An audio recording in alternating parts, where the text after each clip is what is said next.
Congress party के वरिष्ठ नेता दिग्विजय सिंह हमारे साथ बात करने के लिए हैं, जो चर्चा में हैं अपने सोशल मीडिया पोस्ट को लेकर। और सवाल उठ रहा है कि आपने अपने पोस्ट में प्रधानमंत्री मोदी की तस्वीर शेयर करते हुए एक किस्म से तारीफ की बीजेपी आरएसएस के संगठन की, और नसीहत कांग्रेस पार्टी को दी है आपने। क्या आप कहना चाहते हैं? किसी को नसीहत मैंने नहीं दी है। ये जब मुझे फोटो दिखी तो मैं प्रभावित हुआ उससे, और मैंने इस बात को कहा कि देखिए, एक फर्श पे बैठा आदमी जो कि अडवाणी जी के चरणों में बैठा हुआ है, केशव भाई पटेल के ओथ सेरेमनी में, वो मुख्यमंत्री बन जाता है, प्रधानमंत्री बन जाता है। ये संगठन की शक्ति है। इसी बात को कहा जा रहा है कि आप तारीफ कर रहे हैं, तो मैं तो अपनी पार्टी को आईना दिखा रहे हैं। नहीं, आज से नहीं।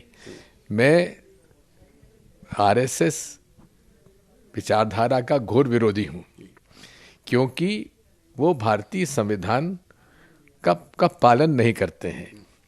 आरएसएस अपंजीकृत संस्था है जो किसी नियम कानून में नहीं आती है, और वो जिस प्रकार से हमारे इस देश में अल्पसंख्यक वर्ग है उसके प्रति जो नफरत फैलाते हैं, उनके जो संगठन है जिस प्रकार से काम करते हैं, मैं उसका विरोधी हूं। आपके आइडियोलॉजिकल कमिटमेंट को हम सब जानते हैं, लेकिन क्या संगठन की ये जो ताकत है, ये सीखने की जरूरत है कांग्रेस को? निश्चित तौर पे संगठन की ताकत उनकी है जो घर घर जाकर लोगों को, ये ऐसे है कि अपनी घर घर जाकर गंजे को भी,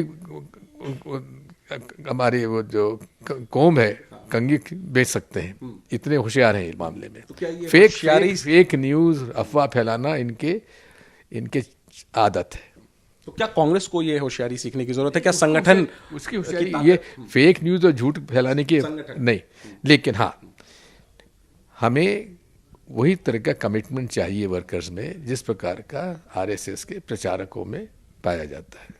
और वो कैसे आएगा? और ये जो संगठन सृजन की प्रक्रिया चल रही है, क्या आप इससे संतुष्ट हैं? मैं संतुष्ट हूँ। इसी प्रक्रिया को आगे बढ़ाने की आवश्यकता है। अभी जिला कांग्रेस कमेटी अध्यक्षों का नियुक्ति हो गई है। अब नीचे इसको जब तक हम लोग पोलिंग बूथ पर, हर गांव में, हर मोहल्ले में जब तक नहीं ले जाएंगे, तब तक हमारा संगठन सृजन पूरा नहीं होगा। तो सर, दो सवाल छोटे छोटे और है मेरे। लोगों के मन में ये सवाल है कि दिग्विजय जी इतने वरिष्ठ नेता हैं, पार्टी लीडरशिप से सीधे इनकी मुलाकात और बातचीत है, फिर सोशल मीडिया का सहारा क्यों लेना पड़ा दिग्विजय जी को अपनी बात पहुंचाने के लिए? नहीं, बिल्कुल मैंने इसका सहारा ही नहीं लिया। आप तो गलत इसको बता रहे हैं। मेरा कोई किसी को संदेश देने का लक्ष्य नहीं था। ये एक स्वाभाविक भावना थी जो मैंने उसमें ट्वीट में डाल दी। इसका कोई संबंध कांग्रेस संगठन से नहीं है। लेकिन आप संगठन की ही तो बात कर रहे हैं। आप राहुल गांधी से कह रहे हैं कि संगठन, चुनाव आयोग को सुधार की जरूरत है, उसी तरीके से कांग्रेस को सुधार की जरूरत है। संगठन सृजन को ब्लॉक और पंचायत स्तर पर लेके जाने की जरूरत है। और एक इंटरेस्टिंग बात आपने ये भी कह दिया राहुल गांधी के लिए कि आपको समझाना बड़ा मुश्किल है। आप क्या समझाना चाहते हैं? नहीं, ऐसा नहीं। संगठन, हर संगठन को सुधार की गुंजाइश होना ही चाहिए। हर व्यक्ति को अपने जीवन में सुधार लाने की कोशिश होती ही रहना चाहिए। और ये चुनाव को लेकर के इलेक्शन डिपार्टमेंट कमेटी बनेगी, हम काफी समय से सुन रहे हैं।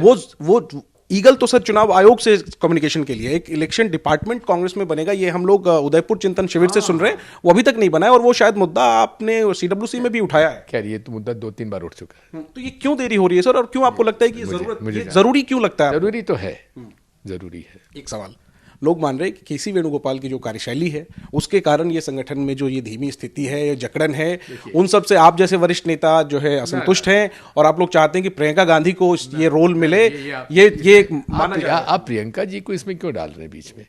प्रियंका जी का अपना अलग स्थान है, और उनका जो लोकसभा में परफॉर्मेंस है, ये मैं समझता हूँ कि पहले टर्म में उन्होंने जो अपनी एक छाप छोड़ी है लोकसभा में, संसदीय व्यवस्था में, अद्भुत है। तो क्या इस नए साल में उनको संगठन में नई जिम्मेदारी, बड़ी जिम्मेदारी? ये तो निर्भर करता है खड़गे जी पर। आपके पर्सनल ओपिनियन में? देखिए, ऐसा है, जो भी पर्सनल ओपिनियन है खड़गे जी को दूंगा, आपको क्यों दूं? एक आखिरी में, आपने बहुत मुझे समय दिया, लेकिन एक चीज, आपके इस पोस्ट के बाद लोगों ने कई तरह की बातें करनी शुरू कर दी कि दिग्विजय जी का राज्यसभा का कार्यकाल खत्म हो रहा है, वो दबाव बनाने की कोशिश कर रहे हैं। इन बातों को मैं कह चुका हूं।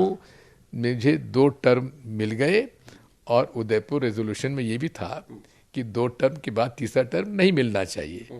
तो मैं 2 टर्म मुझे मिल गए। तीसरी बार जाने को इच्छुक ही नहीं? मैं उम्मीदवार तीसरे टर्म के लिए नहीं हूं। तो इसको जो ये लोग आपके पोस्ट से जोड़ के देख रहे हैं, ये आपने ये जवाब दे दिया। मित्र लोग हैं। ठीक है दिग्विजय जी, हमसे बात करने के लिए शुक्रिया।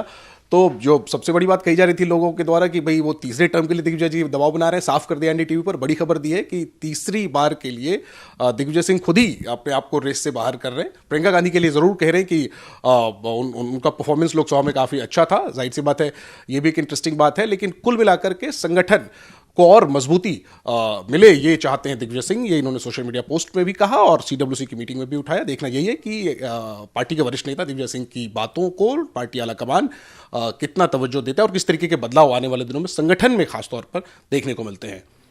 अपने सहयोगी संजय कौशिक के साथ नई दिल्ली से जैनेंद्र, एनडीटीवी इंडिया के लिए।